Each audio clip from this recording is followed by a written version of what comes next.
एक हरा भरा खूबसूरत जंगल था जहां सब जानवर खुशी खुशी रहते थे। बंदर मनी बहुत चुस्त और शरारती था और कछुआ गप्पू आहिस्ता मगर ईमानदार था। दिन शेर बादशाह ने ऐलान किया कि कल दौड़ होगी और जो जीतेगा उसे इनाम मिलेगा। सब जानवर बहुत खुश हुए, खास तौर पर मनी और गप्पू। अगली सुबह गप्पू की दौड़ की पर्ची कहीं गुम हो गई। वो परेशान हो गया।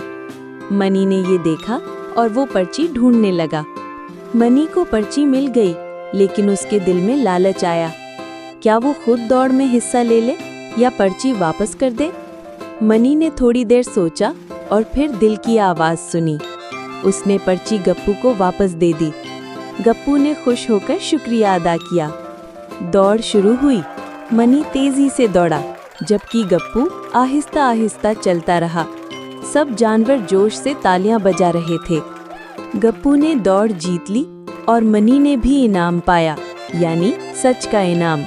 शेर बादशाह ने कहा, सच बोलने वाले हमेशा जीतते हैं। मनी ने बच्चों की तरफ देखकर कहा, दोस्तों, हमेशा सच बोलो, क्योंकि सच कभी नहीं हारता।